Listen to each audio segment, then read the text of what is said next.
Hey everyone, welcome to Quick Serve, brought to you by Oslo Sleep Buds. In studio, 7 minutes after this match has finished, and kind of like our post Roland Garros breakdown, it's just me kind of going through my running stream of thought that I have written down on my notes that I was taking during the match. I said yesterday on our preview show, two things that I got right was that if Carlos served somewhere around 60% first serves, that I liked his chances in this match. Almost on the button, served 59%. The bigger stat, first serve points won against someone who is probably the best returner ever. When you win 84% of those, you're gonna do yourselves a lot of favors. And anything over 50% defending a second serve against Novak, who is the master at putting a second serve on your shoe tops. Carlos was above 50% there as well. I mentioned yesterday, and I think JW was a little bit surprised by it. I said I think Novak is going to serve and volley a little bit more often. So I wasn't surprised by that. I actually liked the tactic. Carlos was just on first serve returns from the first game, picked off a couple clean winners. What I was a little bit surprised about with Novak, and you don't know if he just listen, he's smarter than I will ever be in this game. So you're not questioning it. You're just wondering what the factors are with the decision to play a certain way. Novak, for his entire career, has been the master of kind of extending points, playing within himself, forcing you to attack from tough positions. And today I felt like whether it was the serve and volley, whether it was going line very early in these rallies, not sticking Carlos in that back-end rally, it seemed like Novak was in a hurry to get out of that. I don't fully understand that. Maybe his read on the first couple of points, getting bullied, obviously the knee issue, he's not, he must know something that we don't. If he kind of went to that early, I was surprised how quickly he went to kind of that all-out aggressive play. I didn't mind the coming in. I didn't mind the approaching line, but kind of taking random shots line very, very early in rallies in a very aggressive nature, not one to just not to like switch the direction of the rally. But I'm surprised you just didn't put more volume on Carlos's back end. But credit to Carlos because, like we also said, Novak's knee hadn't dealt with the pace and the switch of direction and the ability to fire lines and take second serves early, right? If Carlos steps inside the court and is taking those second serves early and putting pressure on, those quick movements are the ones that are harder, right? I think in flow hitting balls, I think Novak has proven over the course of this tournament that the knee is okay with that. Another thing that I have written here is there's a difference between a knee being healthy, right? I think it's as healthy as it can possibly be considering he had surgery 5 weeks ago. But something we have talked about, and I had mentioned, even going into the tournament, is there's a difference between being healthy, but you also have to build up reps. It doesn't matter how great you are at anything that you do. You can have the best guitarist on earth, and if they don't play guitar for 5 weeks, they're not going to be as good as if they're in the middle of a world tour and they're doing it every night and getting the timing, getting the rhythm, getting the placement. So I think Novak has been good enough, and it's just a testament to his greatness to get through to this final. The knee was fine, the movement looked good, but to be rushed, he didn't have any time to train physically before this tournament. So now all of a sudden Carlos is playing against his movement. Pace of shot is bigger than it's been. He can hit a drop shot in any direction. So if you're Novak, you're simultaneously having to cover deep to both corners and front ways with the drop shot on every shot, right? And with the quickness, it's not predictable. Carlos can hit every shot in the book. He doesn't always make them, but he can hit. You have to have your movement respect the threat of every direction on every shot. That is a different mental hurdle if you haven't had the time to build yourself physically. Not that if your knee is healthy, but you have to have reps. And when you get to the highest level, those things tend to expose themselves a little quicker. He hadn't played anyone at this level for this tournament yet, Mike. How how do you train physically in that time period, right? Because it is so quickly after Roland Garros. Just to get to Wimbledon, it's a completely different service. But in that time between, I mean, he had his surgery 39 days ago. Well, At this point, in that time period, healthy or not, what are you doing to train? You're saying, what are you doing to train physically? Can you well, explain? healthy or not is a big difference. I don't know that I can loop those into the same thing. I just mean, like, if in a perfect world, what are you training for physically to get ready for all of that So stuff? all those practice sets of little movements, all those quick movements where you hit a serve and someone slaps a return in those kind of quick change of directions, especially with grass, you have to get the movement down a little bit. His entire focus had to be um, just getting healthy, right? Like let's worry about the fitness later. Like we can't. That's going to be imperfect. So it was probably a little bit easier with clarity because he just knew he had to get the knee right to give himself a chance to get into this tournament. And hell, man, like the guy made the final. The guy made the final on no prep. Like he showed up the Monday before and was like, let's wing it. And, wasn't right the first couple of rounds, but made a final. Now, are we going to say like he's slow? Like he's not slow. He's 37. He's slower than he was 5 years ago. But the guy's one of the best movers of all time. His ball striking was great. His serve was average. He didn't volley well at all, right? But there's a couple things there also. Like I kind of read comments and it's like, knee's bad, knee's good. Okay, knee can be healthy, not injured, and also because of the knee injury, you're not as physically dialed as we've come to expect you to be, by no fault of your own. Nothing could be done. You can't go out on a knee that just had surgery and has, all types of scar tissue buildup and go beat it into the ground and test it too early. That's not an option, right? The other thing is people are like, oh, well, Novak's volleys are horrible. Okay, time out. Let's just stop. Nothing he does on a tennis court is horrible because he lost to another younger player who is going to also be one of the all-time greats. Doesn't mean like we can't deal in absolutes. Now, did he volley well? No. Does he want 4 of those back? Absolutely. But one thing always bleeds into the other, right? We're talking about that aggressive mentality where he was forcing the issue early in points, right? Didn't want to get into these extended rallies with Carlos for whatever reason. Maybe he just didn't feel like his movement and his, quick fire muscle memory was up to it. I don't know. I don't think it was, there's a good reason why he's making that decision. We just don't know what it is.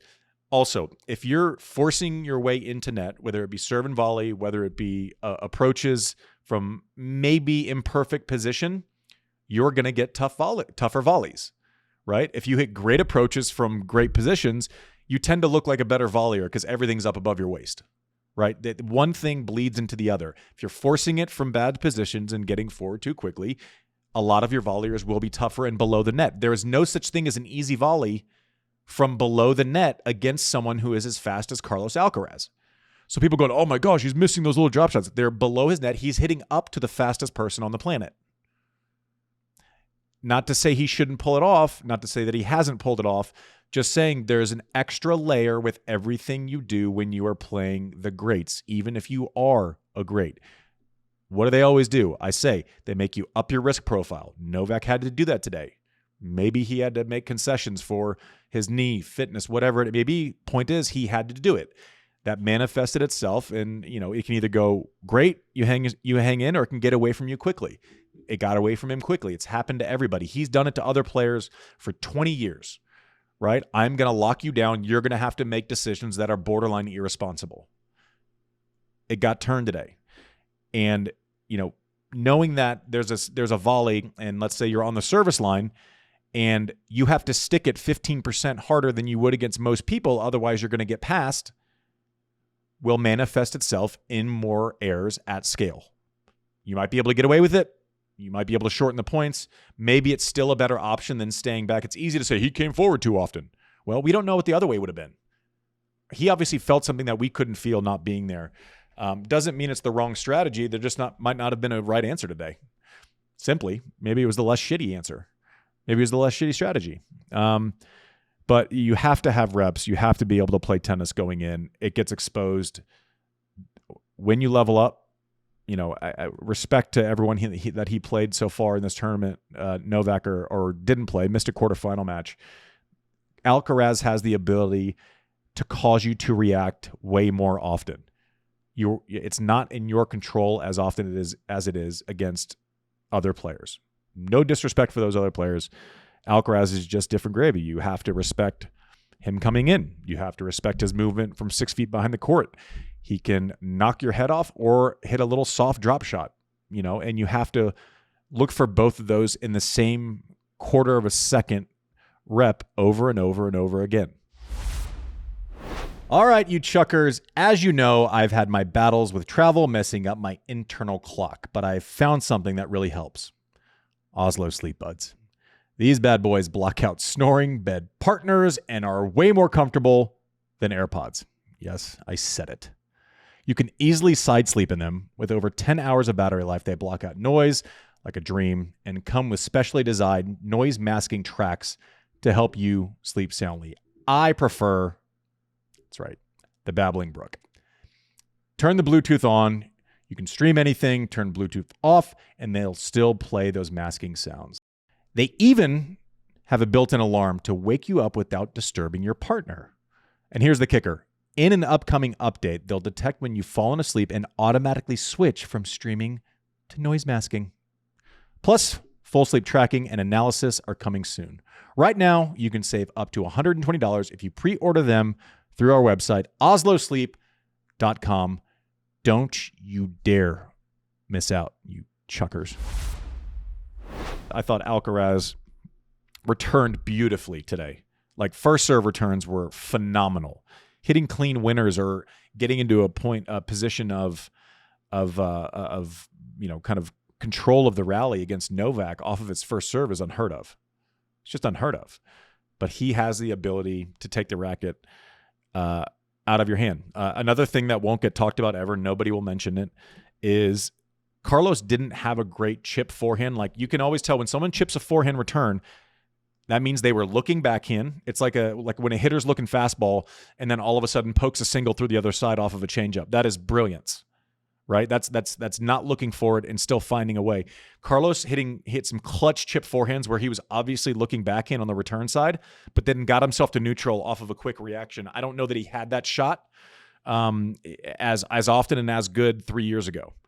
Those are the types of things that are just massive. All of a sudden, you bail yourself out with that chip forehand return when you're looking the wrong way 3 or 4 times in a set. You win 2 of those. If those are at any one of those at 30 all, at 15-30, that's massive. That gives you a look at the basket. That's like, having 2 more breakaway layups per quarter. Like, I'm not real good at math, but that's, if you started a game +6 or +8 based on adjustment, that's good, right? What does that do to you mentally when you're playing somebody like that? Yeah. I mean, I lived through it a million times because Roger is probably the best chip returner that we've ever, and probably the best, like, you didn't read the serve, but also you still found a way to get yourself in play, him and Murray. It's annoying because even when you choose right, whether it's a first serve direction, whether it's the type of serve you hit, whether it's the pacing of the serve you hit, and you beat the person and then you're still at neutral, the compounding effect of that pressure where they didn't hit it clean, but you're still at neutral, sucks.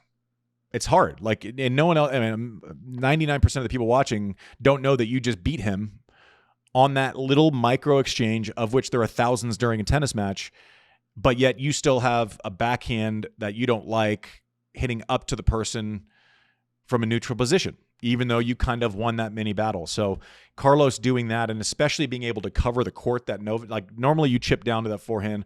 Most other players against Novak's going, okay, I can just distribute this and be patient.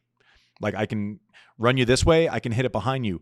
Carlos has the speed to make up ground quickly to where even on the next ball, if Novak doesn't hit it well, he can get a massive swing on it, right? Like, and so all of a sudden Novak has to up the aggression 5%, 10% on each ball. He's been brilliant at it his entire career, but these are the ins and outs of when you're playing against someone else who is also great and capable of these crazy things. Carlos's serve today might have been the best match that I think he's ever served. I liked that he didn't do the little spin your first serve in thing that he does sometimes. He came out and he was trying to, he had a strikeout mentality today, right? He was trying to win points on his first serve, and he did do an 84% clip. It's a part of his game that I thought he could. I was, one of our first shows, the first time I got in trouble was saying, I think he can improve his serve. I don't think it's elite. I don't know if it is elite yet, but I'll tell you this, they made a little adjustment on, if you can see the bottom of the serve, if you go back and check, late last year, he would take the racket straight down and then it would come up almost like in a V, but it was very linear, like straight up, bottom of the point, almost, it would look like, the bottom of a V, kind of pointy, and then straight down. He could still hit it hard, but without rounding it out, that shoulder was too narrow on the front side, and this is probably getting too nerdy, but with the rounded out bottom, all of a sudden that shoulder comes back a little bit. The spin he's able to create on the ad side, it's going away now, right? Like, so he hits a first serve. By the time he gets to Novak, it's still moving left. That little bit, that changes everything. You're not firming up the return. All of a sudden, it's like more of a glancing blow. That's going to get better. It's going to get better. He was serving 133 pretty like at will today. It hasn't always been the case. Like, this was the best serving match I think I've ever seen it from. Tactically, he threw in a 117 on a second serve. I didn't know he had that. I didn't know he had that register on the second serve. Didn't feel irresponsible either. And then he has a little 84-mile-an-hour bunny kick and kept Novak off pace the entire day. Novak shouldn't have broken in this match, right? Carlos gets a little tight, and that's a whole nother conversation. You get a little tight, 5-4 serving Wimbledon, 40-love, and you lose the game, and you keep your shit together, and you play a great breaker against the guy who's probably the best tiebreak player ever. Props, man. This was Novak's had those finals. I remember he's run through Australian Open finals before, where you're just like, that was a different level. Carlos has won a bunch of finals. This was dominant. This was his first dominant Grand Slam final, where it's like, oh, this is you separated from someone else who's also great for 2 hours today.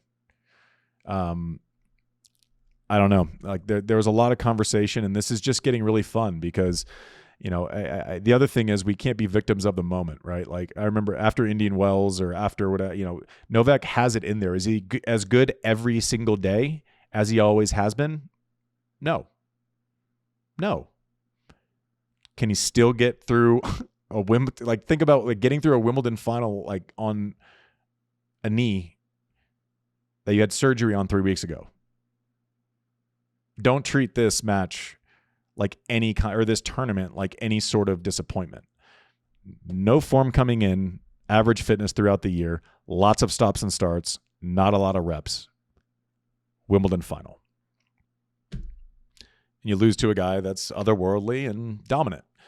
It's pretty fun. In March, there were as many people saying Sinner's going to have more slams than Alcaraz is the other way around. Dollar in hand, we got 4. Think about this. Just turned 21 in the same tournament that the great Andy Murray retires, one of the best tennis players of all time. Alcaraz has more majors than Andy Murray at 21. And he has like 4 or 5 years, and you guys can find the stat, but it's somewhere around there. The point's the same.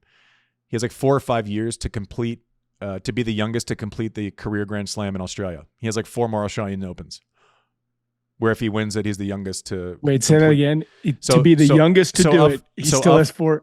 Yeah. So of all the people who have, and you guys are gonna roast me, but all the people who have completed the career Grand Slam. So you're looking at Laver, Andre, big 3, right? Of all of those 5 that have completed it, Rafa's the youngest. I think Rafa's the youngest. 24 years, 102 days. Yeah. So Alcaraz still has 3 or 4 chances in Australia to be the youngest to ever complete the career Grand Slam. And Rafa won his first Grand Slam at 17 years old. So like, we're watching. It's special, and he does it like, how lucky are we that in the vacuum of the big 3, that not only we have this great player who is box office, and Sinner, who they kind of operate in a different way, but he's insanely fun to watch, and he emotes, and he's happy, and he's respectful, and he's a steward of the game. and it seems like he doesn't really have bad days with media or opponents, or I don't remember him getting chippy with an opponent. I can't say that. I was the worst. I had to do it because I had to, like, if I felt like I had to do that to try to win. He doesn't need to do that stuff. He's like almost above it. Just impressive, but take nothing away from Novak Djokovic. Giving yourself a look at the basket, 10 Wimbledon finals, in line for your 25th slam, and you come up against someone who was just better on the day. Forced your decisions, forced your movement, forced everything to be a stress test. Carlos is a legend already. Now he's squarely in his sights. Edberg, icons of our game, 6 slams. Becker right there. Connors Agassi, 8. Like, I don't know. You're not going to find a lot of people betting against him passing those massive names. We got another one.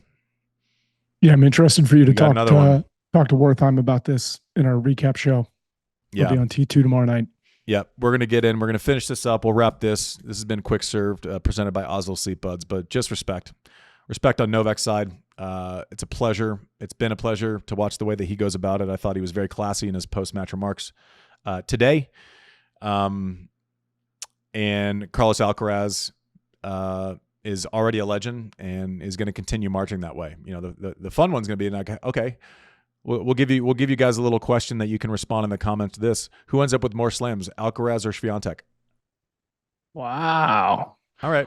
I'll wait for your reply. I'm asking not because I know anything or because I have a strong preference, but it'll be fun to talk about. We'll put that poll up. Two new legends. Like, it's just fun in real time. And we always like to kind of wait until the end and then look back fondly. Let's have eyes wide open for these two. This has been Quick Served, brought to you by Oslo Sleep Buds. We'll see you on the recap show. We're going to go into studio. We're going to wait for Wertheim, cover the full 2 weeks and not this match. Thanks for watching.